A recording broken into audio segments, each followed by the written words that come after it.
আমাদের শিখিয়েছেন, প্রবল্য চাকিরাও আমাদের এই কথাই শিখিয়েছেন। গোটা পৃথিবীর হাত বাড়ানোর অঙ্গীকার রেখে একজন প্রাক্তন বন্ধু হিসাবে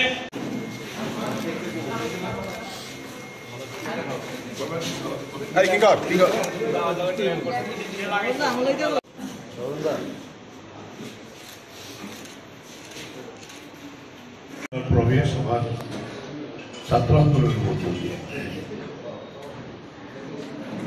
যুব আন্দোলন তার সঙ্গে পাশাপাশি চলত, একসাথে কাজ করতে হয়। কিন্তু যুব ফেডারেশনের নাম শুনলে আসলে মনটা আজকেও চলচল করে। সৌভাগ্য হয়েছিল ছাত্র আন্দোলন যখন ভারতবর্ষে সংগঠিত তৈরি হয় 1970 সালে, ছাত্র ফেডারেশনের কর্মী হিসেবে সেই সম্মেলনও ছিলাম।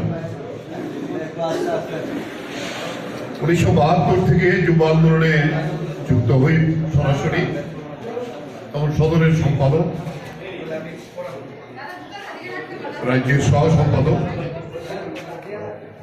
80 সালে যখন সর্বভারতীয় ক্ষেত্রে ডিওএফআই তৈরি হয়, 1 থেকে 3 দিন পাঞ্জাবের লুধিয়ানাতে সেই সম্মেলনে উপস্থিত হওয়ার সুযোগ হয়েছিল এবং এই যুব আন্দোলনে সবচেয়ে দীর্ঘ সময় ছিলাম, একেবারে 72 থেকে 92 পর্যন্ত রাজ্যের সম্পাদক হিসেবে দায়িত্ব ছেড়ে কৃষক আন্দোলনের সঙ্গে যুক্ত হই। আমি যেটা বলবো যে ছাত্র আন্দোলন, যুব আন্দোলন ব্রিটিশ বিরোধী সংগ্রামের মধ্য দিয়ে আমাদের দেশে আমরা তৈরি, ব্রিটিশকে তাড়ানোর মধ্য দিয়ে।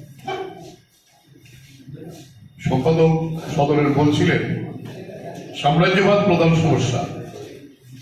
হ্যাঁ, আক্ষরিক করতে এটা ঠিক। এখন আমাদের সামনে, দেশের সামনে সবচেয়ে বড় সমস্যা বেকারি।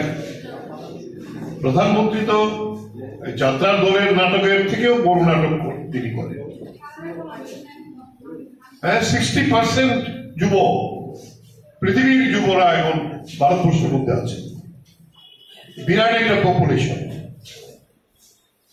আর বেকারের তালিকায়, কাজ কর্মহীনের তালিকায় ভারতবর্ষ পৃথিবীর মধ্যে শ্রেষ্ঠ স্থান দখল করে আছে।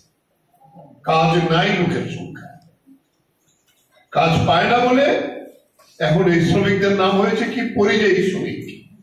ত্রিপুরার ছেলে কেরালাতে এক প্রান্ত থেকে আরেক প্রান্তে যান। এটা সবচেয়ে এসেছে আমাদের করোনা পিরিয়ডে। লক্ষ লক্ষ শ্রমিক এরকম তারা বাড়ি আসার জন্য রাস্তায় পড়ে পড়েছে। এই শব্দটা তখনই ভারতবর্ষের মানুষ আমরা সবাই পরিচিত হয়েছে পরিযায়ী কাজ। এখন এটি শুধু দেশ না,